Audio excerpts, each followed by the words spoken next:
Quiero decirle que continúa esta guerra secreta en el espacio. Recientemente fue observado en el norte del Canadá un objeto que cayó de manera inexplicable, dejando un rastro de humo detrás de sí. Nadie lo pudo explicar, ni las agencias de los Estados Unidos, ni las del Canadá, ni las de seguridad aérea.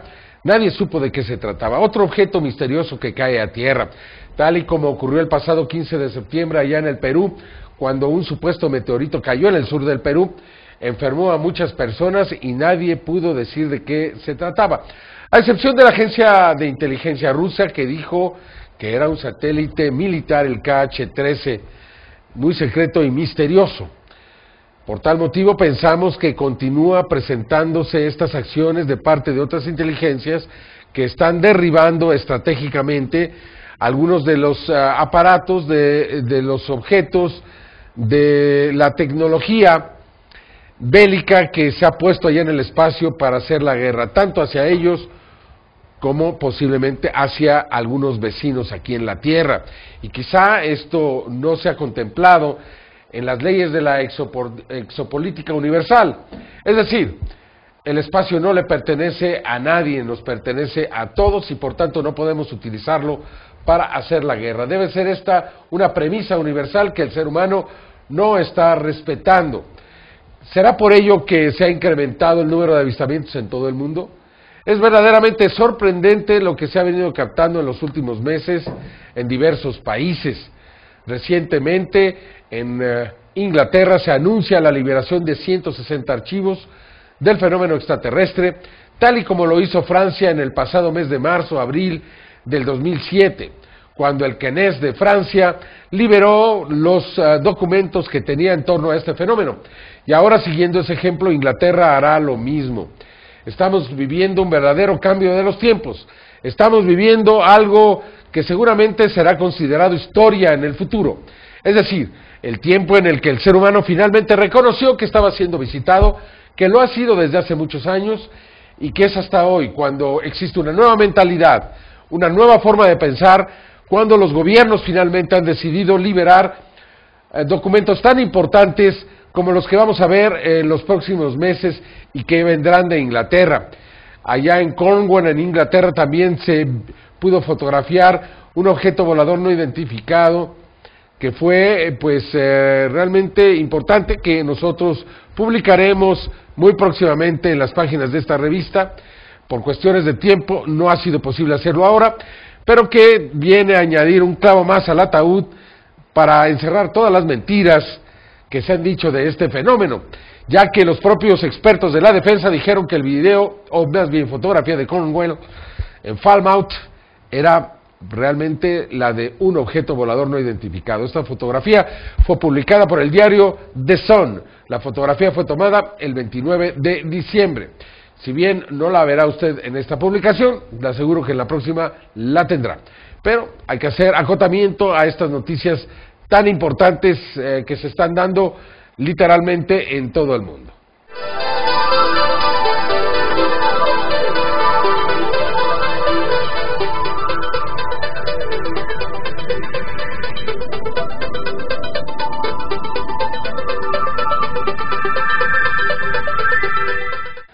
El 30 de octubre, un avión MiG de la Fuerza Aérea de Rumania impactó a una esfera. De acuerdo al reporte, este incidente habría ocurrido a 6.300 metros de altura. Dice la nota que este avión MiG evadió a otras 3 esferas que salieron súbitamente de una nube y estas estuvieron a punto de impactarse directamente en el avión. El piloto logró esquivar, sin embargo el impacto con una de ellas fue imposible de evitar y el avión tuvo que realizar un aterrizaje de emergencia. La Fuerza Aérea de Rumania acepta que se trató de un ovni, ya que no pudo ser un pájaro, no pudo ser otra aeronave. ¿Qué fue lo que impactó a este MiG a 6.300 metros de altura? Una verdadera incógnita que seguramente será de su interés, ya que en esta revista le presentamos ese caso completo. De la misma manera, han ocurrido incidentes, como usted sabe, y recientemente publicamos, allá en Siria, cuando un avión de la Fuerza Aérea de Israel pudo captar accidentalmente a un objeto volador no identificado de grandes dimensiones, mucho más grandes que ese avión de combate. Lo mismo ocurrió en el Golfo Pérsico, cuando un Harrier de la Fuerza Aérea de Gran Bretaña también accidentalmente capta las imágenes de un objeto que se acerca al avión pues, durante acciones de tipo militar.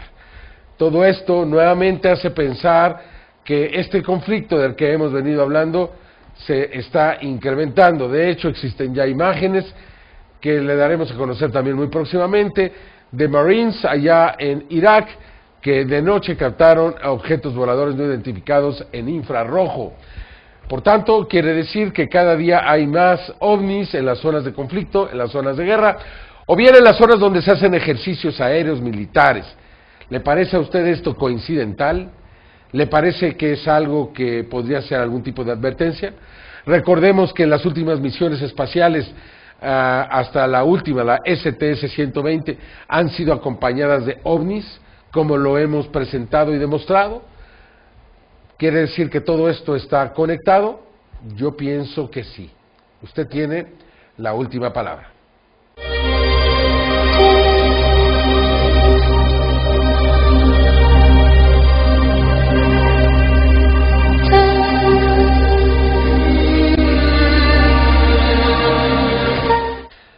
Sin duda que la gran tumba de las misiones espaciales lo significa el planeta Marte. Ahí se han perdido innumerables misiones sin que hasta el momento se haya dado una explicación convencional, destacando la misión de Phobos 2 perdida en marzo de 1989, después de fotografiar en innumerables ocasiones a una sombra de más de 20 kilómetros que se proyectaba sobre la superficie de Marte. En la última fotografía, las cámaras de la Phobos 2 fueron movidas para tratar de captar al objeto que había causado esa sombra.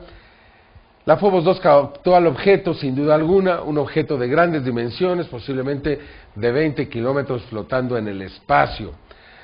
Yo no sé por qué estas evidencias tan claras que provienen de la Agencia Espacial Rusa fueron tomadas en cuenta por los norteamericanos para darnos una verdadera explicación de qué fue lo que ocurrió y cómo es posible que un objeto de 20 kilómetros haya estado orbitando a Marte en los mismos momentos en que la Phobos 2 lo hacía, y por qué esta pequeña sonda simplemente desapareció después de tomar esa última imagen. De la misma manera, otras misiones se han perdido de manera absolutamente inexplicable. En la actualidad existe un misterio más, ya que los dos robots, el Spirit y el Opportunity, cada vez que han concluido su tiempo de estadía en Marte, es decir, cada vez que sus paneles solares se han cubierto de polvo, de manera absolutamente sorprendente e inexplicable, estos aparecen limpios a la mañana siguiente, absolutamente limpios. ¿Quién los limpió? Dicen los norteamericanos de la NASA que fue el viento. ¿Usted lo cree? Pongamos un negocio para limpiar carros con viento. Quizás sea un buen negocio llevarlos a dar una vuelta a la carretera y así pues evitemos las lavadas que son tan costosas, porque ahí ya encontraron la solución. El viento es capaz de limpiar el polo. Parece difícil cuando esto ocurre especialmente en el desierto. De tal manera que en Marte siguen presentándose un sinnúmero de misterios. Recientemente se encontró lo que parece ser una especie de entrada hacia el subsuelo marciano, de lo cual vamos a hablar más adelante. Les seguiremos dando sorpresas alrededor de este tema, del hermano pues más cercano que tiene nuestro planeta en este sistema solar, Marte.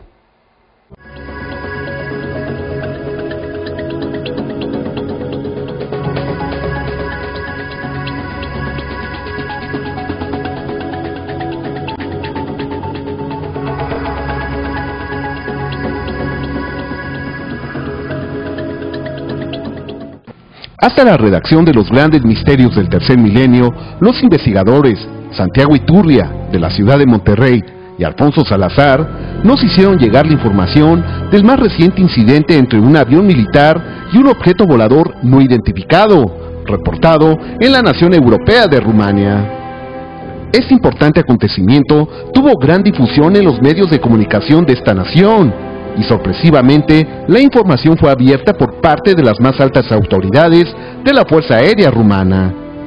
Según nos informó el investigador Alfonso Salazar, este hecho habría ocurrido el 30 de octubre, cuando un grupo de aviones MiG-21, pertenecientes a la base 71 del campo Tursi, se encontraron en pleno vuelo con un grupo de 4 esferas, que emergieron repentinamente de un banco de nubes. Uno de los objetos desconocidos golpeó a uno de los aviones, en un ala, orillándolo a descender rápidamente. La cabina plástica sufrió importantes averías. Afortunadamente el incidente no pasó a mayores, gracias a la pericia del piloto Marian Mitrika, quien pudo controlar el avión. ¿Se trató acaso de una agresión o de un incidente? El hecho sigue siendo investigado. Días más tarde, los medios de comunicación del Reino Unido reportaron otro importante incidente entre un ovni y un avión comercial.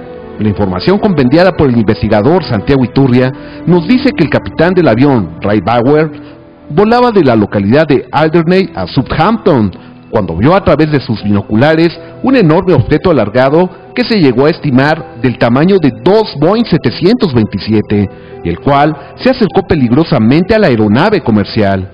El sorpresivo visitante acompañó en paralelo y durante varios minutos al avión. Fue visto por todos los miembros de la tripulación y los pasajeros. Uno de ellos tuvo la fortuna de obtener una fotografía del misterioso ovni a través de un teléfono celular.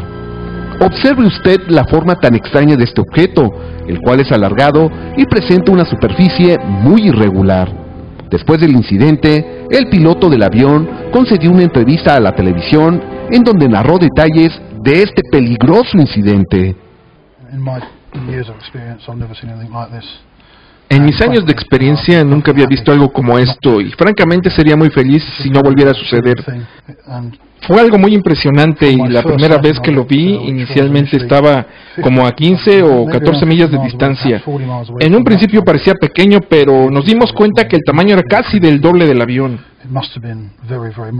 Cuando le dije al controlador de tráfico, me pidió medidas aproximadamente y le dije que era de 7.3, quizá el doble. Pero reflexionándolo, parece que este objeto estaría a unas 14 millas, por lo que parece que sería mucho más largo, quizá mucho más. ¿Tuvo miedo? Ponlo de esta manera, no me sentía muy feliz. ¿Podría dibujarlo para nosotros? Bueno, acercándome al objeto volador, podías ver una forma muy parecida a esta. Extrañamente punteada. Una tercera parte parecía estar muy oscura. Este era de un amarillo muy brillante, de un amarillo muy dorado. Es muy oscuro en esta área. Lo que es particularmente interesante de este caso es que no solo usted, sino también sus pasajeros lo vieron y el radar lo detectó. Hasta donde entiendo, una señal fue detectada por el radar a un par de millas al sur de las Cascadas del Sur. Y otra aeronave que también volaba en la vecindad vio una cosa similar.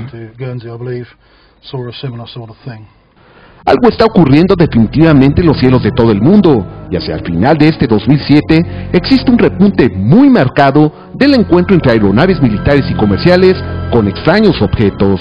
El investigador regiomontano también nos hizo saber de un descubrimiento que realizó mientras observaba un documental de la televisión norteamericana, en donde se puede apreciar el avistamiento de un objeto volando peligrosamente muy cerca de un avión militar.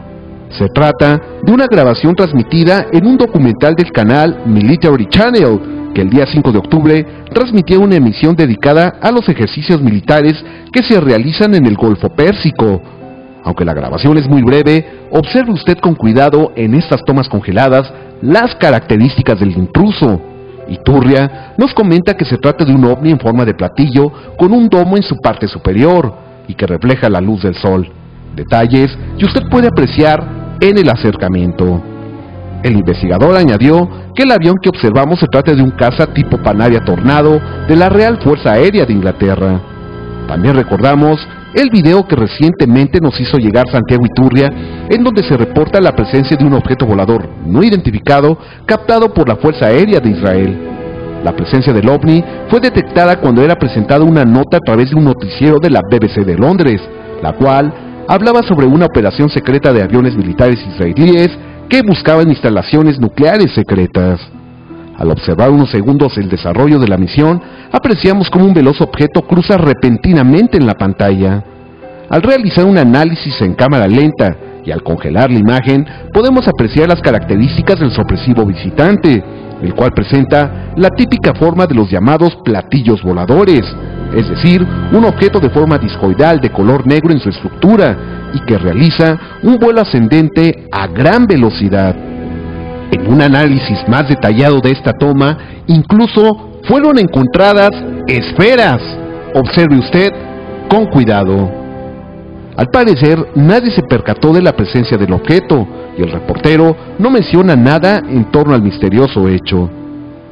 Sin embargo, cada vez son más frecuentes las imágenes de este tipo de objetos que han sido reportados en la zona del conflicto del Golfo Pérsico. Vea usted esta comparación del ovni que fue grabado por la Fuerza Aérea de Israel con esta fotografía obtenida por un militar en esa misma región del mundo.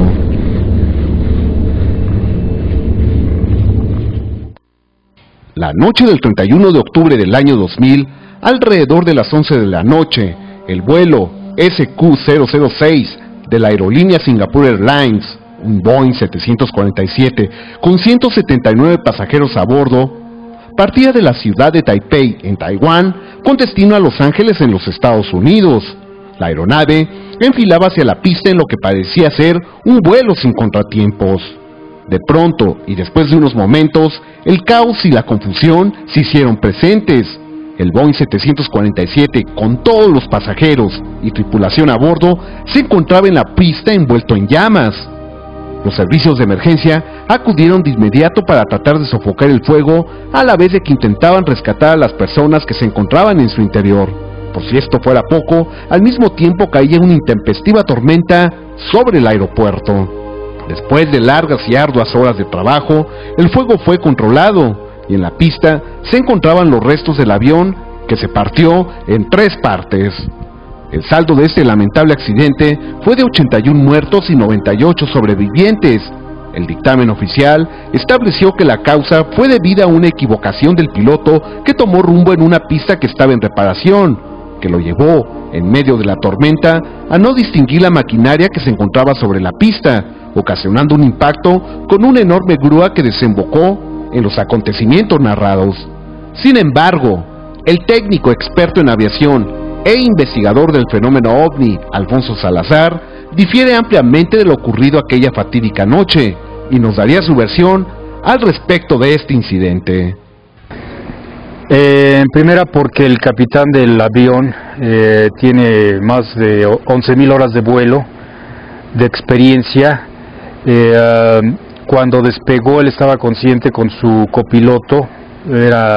Imagínate tú cuántas veces ha logrado despegar un Boeing 747. Estaban siguiendo el manual de despegue, tenían autorización de la torre de control, no así que había una tormenta muy fuerte. De acuerdo a algunas versiones periodísticas consultadas por el propio investigador, estas ya venían proponiendo la posibilidad de que el impacto fuera ocasionado por el encuentro con un objeto volador no identificado. La declaración que él afirma que durante el momento del despegue, al llegar a la velocidad V2, que es cuando tienes que irte al aire, golpearon algo en el momento de que se estaba elevando el avión. Posteriormente se dijo que había chocado con una grúa que estaba estacionada, que se había equivocado de pista, que había habido malos entendidos entre la torre y el capitán, y después se presenta una foto en la cual aparece una grúa.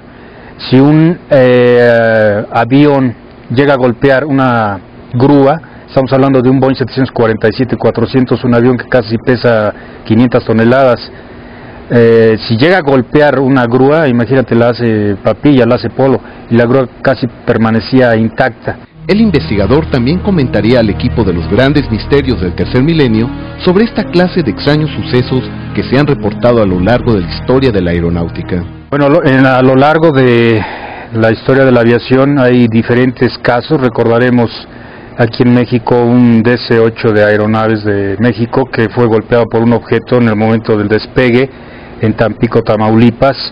Recordaremos otro caso en España en 1973 cuando un DC-9 también chocó con un objeto desconocido. La seguridad aérea es 100% segura, pero pues se está tratando de que sea un 110% más segura.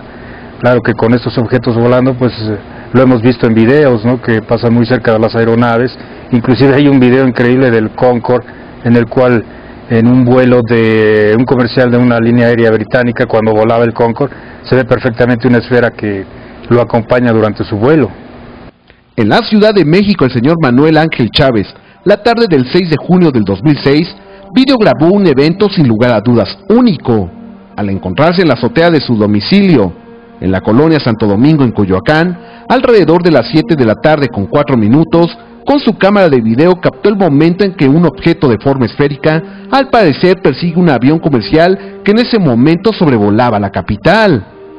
Aprecie usted en los acercamientos cómo se trata de una aproximación extrema, que en opinión de diversos expertos podría considerarse de peligro para la navegación aérea.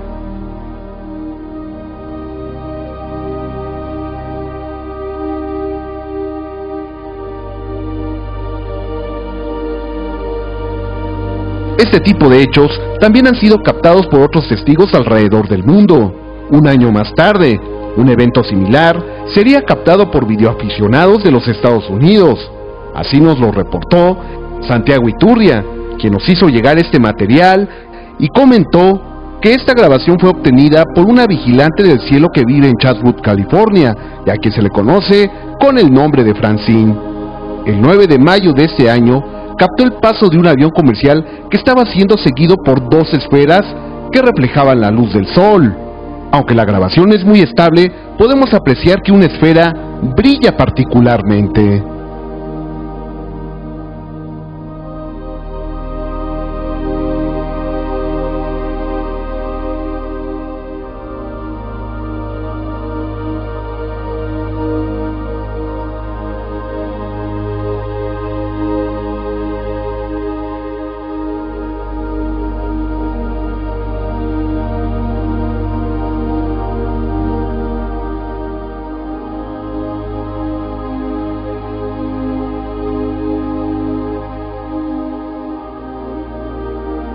Tres días más tarde, Francine captó el paso de un avión comercial que nuevamente era seguido por una esfera.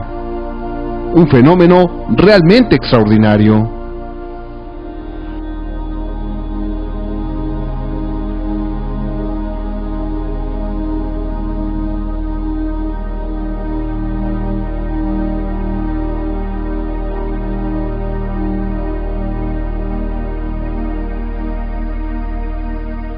¿Qué es lo que está sucediendo? Lo cierto es que, como hemos visto hasta este momento, la presencia de estos objetos resulta un peligro que debe ser considerado como un asunto prioritario dentro del ámbito de la seguridad aérea.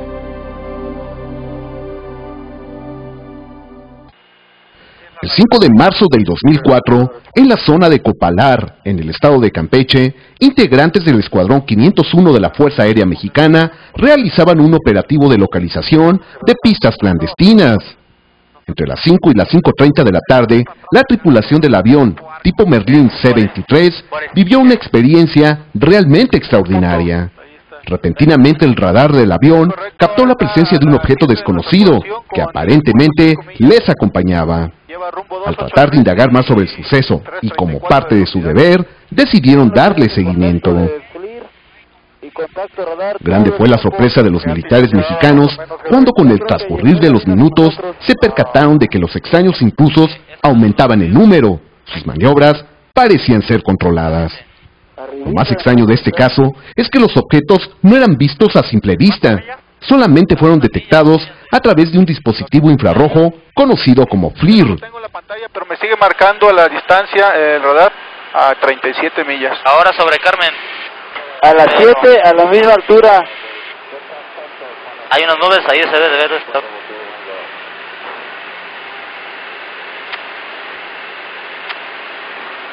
Pero, a ver, busquen eso que viene atrás de nosotros. ¿Ve cómo se ve? Se ve como en dos faros. Tiene como a las 7, 8 de la posición. Lo raro es que trae una punta delante. Hacia el final de la misión, los objetos rodearon al avión y finalmente lo persiguieron. El mayor Magdaleno Castañón, piloto de la aeronave, como medida de seguridad apagó las luces del avión. Al escuchar la grabación original, podemos percatarnos de la enorme inquietud y asombro de los militares, quienes incluso relataron más tarde llegaron a sentir temor. ¿Por qué nos vienen siguiendo? Están las 12, dijo. No, Casi a la 1. bueno, ese es uno, pero aquí tenemos otro a las 9. Otro a las 9. Aquí tengo uno, a ver, déjame checar el de las 9. Y adelante van otros 2. Y son los mismos, ¿eh? Los tenemos adelante, en medio y a las 8 de Ahora, nosotros. pónganse los cinturones de A ver, seguridad. no me espante. Si pueden checar por la ventana, tenemos uno que va aproximadamente a la 1. Y los demás pues siguen a las 9. O sea que los tienen rodeados. El caso fue difundido a nivel mundial el 10 de mayo de ese mismo 2004. Como jamás en la historia, un caso de la presencia de objetos voladores no identificados tuvo tanta repercusión en los medios de comunicación y derivó en una gran polémica. Sin embargo, el caso se mantiene como uno de los más importantes de la historia e incluso motivó a que otros países como Brasil consideraran de manera oficial la presencia de estos extraños objetos. Aquí recordamos las entrevistas realizadas a los miembros de la Fuerza Aérea Mexicana que protagonizaron este hecho, y en donde manifestaron su asombro y temor por este latente peligro en el aire. ¿Usted cuando apaga las luces del avión lo hizo para evitar algún tipo de conflicto con estos extraños objetos? Pues lo hice simplemente por intuición que probablemente podía servir de algo que pues tenía que hacer alguna actividad como comandante y que pues probablemente en ese momento yo sentí que era lo único que la señal que estaba yo emitiendo, que me estaban siguiendo, y al apagarlas pues esperaba una reacción similar a la que se presentó. ¿Estos objetos se dieron cuenta que ustedes los estaban siguiendo? Yo estimo, según la filmación que se tiene, estimo que probablemente haya habido alguna relación, porque es muy raro que nosotros inicialmente le damos seguimiento y yo creo que sí sintieron que lo estamos siguiendo o percibieron que lo estamos siguiendo, porque a la hora que nosotros cancelamos la operación hacemos un viraje totalmente opuesto al que llevábamos y posteriormente ellos, los objetos posteriormente ahora hacen lo contrario. Entonces estimo que probablemente sintieron o nos vieron también que lo estamos siguiendo. En un momento dado estos objetos luminosos parecieron rodear su avión. Sí, el radar, en lo que le comentaba, el radar me da unos puntos. Tenemos uno aproximadamente a la 1 de la posición, o sea, que será enfrente un poco a la derecha. Tenemos otro exactamente atrás de nosotros, y yo tenía en observación uno a la izquierda y otro un poco más adelante. Es decir, que estaban rodeados. Se podría decir que sí. Todos los objetos que aparecen ahí eran grandes. Eran grandes, los dos más sobresalientes, los puntos más luminosos son los que se ven más grandes, pero están más cerca de nosotros, ¿no? El FLIR no se puede imaginar cosas así. No, el FLIR no tiene la capacidad de poderse meter información. Todo lo que se graba en el FLIR es todo lo que se observa realmente. O sea, todo lo que se está en cierto momento tener físicamente ahí, no se puede meter información, no se le puede grabar información, se graba en tiempo real. Vaya, teníamos información que nos estaba proporcionando el radar de un blanco al frente de nosotros y ligeramente hacia la derecha. Teníamos información del radar de un objeto atrás de nosotros y estábamos observando con la cámara de infrarrojo a la izquierda de nosotros varios objetos. Asumimos que nos estaban rodeando. ¿Sintieron temor? Sentir temor, sí. Sí, personalmente sí se siente temor. Temor, tal vez un poco de miedo. Un poco de miedo porque estábamos ante algo que nunca nos había pasado, ¿no? Nunca nos había sucedido. Pues sí, un poco de temor y miedo.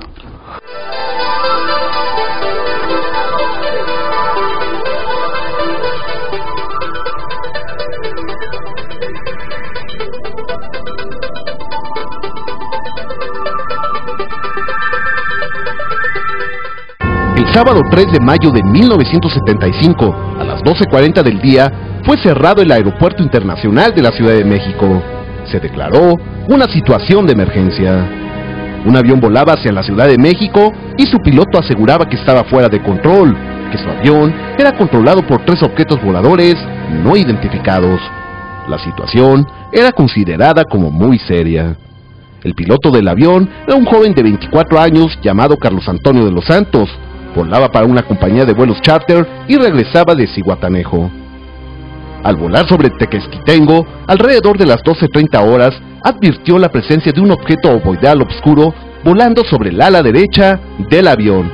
Presa del temor, se percató de que había otro objeto sobre el ala izquierda y un tercero cerca del fuselaje de la aeronave. Aún subsiste la grabación del contacto del piloto Carlos Antonio de los Santos con la torre de control. Es difícil de entender, pero la acompañaremos de subtítulos para que usted pueda comprenderla.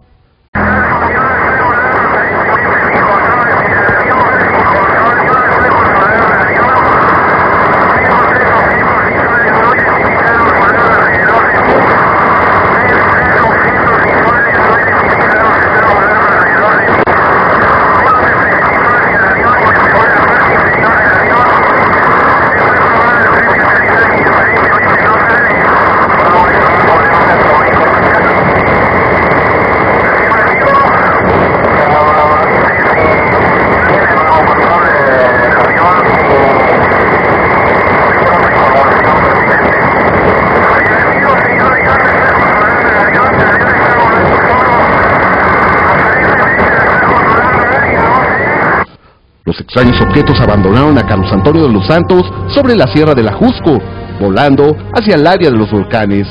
El capitán recobró el control de la aeronave y se dispuso a aterrizar en el aeropuerto de la Ciudad de México.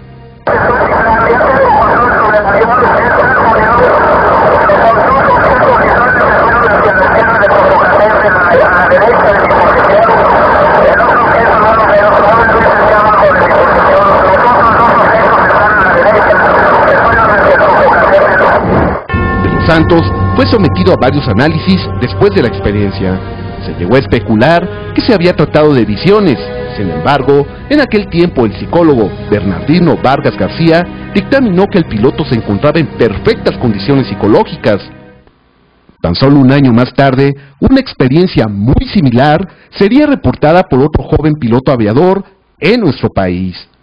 La mañana del 21 de junio de 1976, Rafael Pacheco Pérez, con apenas unas horas de vuelo de experiencia, despegó del Aeropuerto Internacional de la Ciudad de México para un vuelo de prácticas.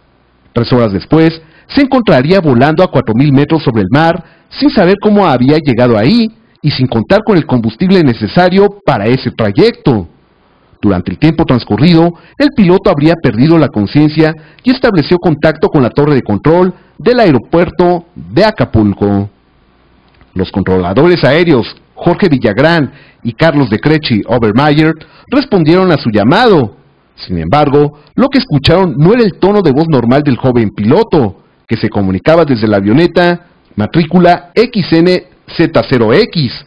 Se trataba de una voz diferente, una que se identificaba como la de un ser extraterrestre.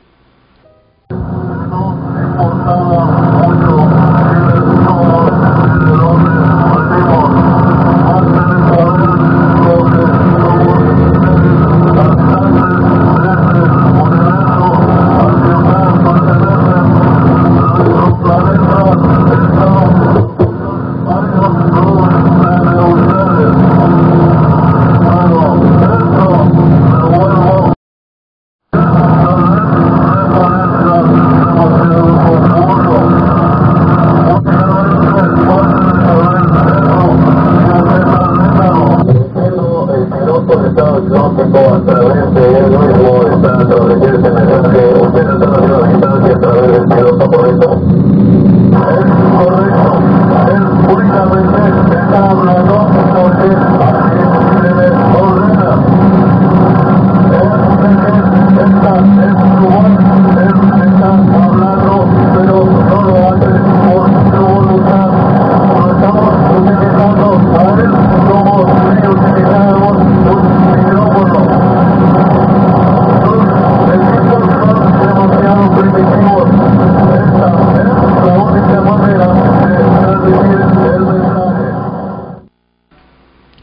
El señor Antonio Aguilar Sandoval, operador de salas móviles del aeropuerto de Acapulco en aquel entonces, realizó la grabación que hemos escuchado. El joven piloto aseguraba no recordar nada de lo que había ocurrido y declaró que lo último que recordaba era haber sido conducido hasta un banco de nubes cerca de Chimalhuacán, perdiendo el conocimiento, y que lo recuperó después cerca de la bahía de Acapulco, sin poderse explicar cómo había llegado hasta ese lugar. Pero el joven piloto, a pesar de haber despertado un gran interés por parte de la prensa mexicana, fue expulsado de la Escuela de Aviación México, hecho que resulta lamentable si consideramos que el joven vivió una verdadera experiencia de un encuentro con lo desconocido. Al paso del tiempo, se recopilarían una gran cantidad de casos en nuestro país en donde se vieron involucrados encuentros de ovnis con aviones. En la década de los 90, uno de los casos más sonados lo fue el reportado la noche del 28 de julio de 1994 en la Ciudad de México. En aquella fecha, el avión de Aeroméxico, vuelo 129, procedente de Guadalajara, aparentemente golpeó un ovni en su vuelo de descenso hacia el aeropuerto Benito Juárez.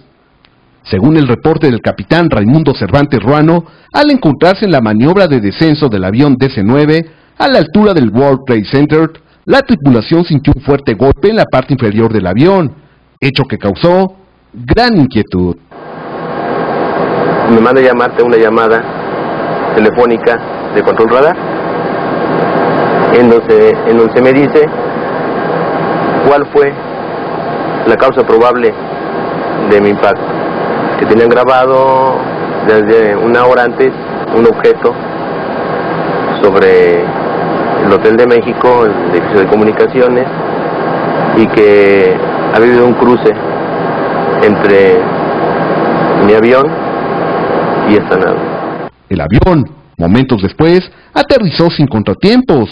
De acuerdo al testimonio del capitán Ruano, este mismo revisó personalmente el avión y encontró daños en una de las líneas hidráulicas. El capitán Ruano daría su opinión en torno a la respuesta oficial de este hecho.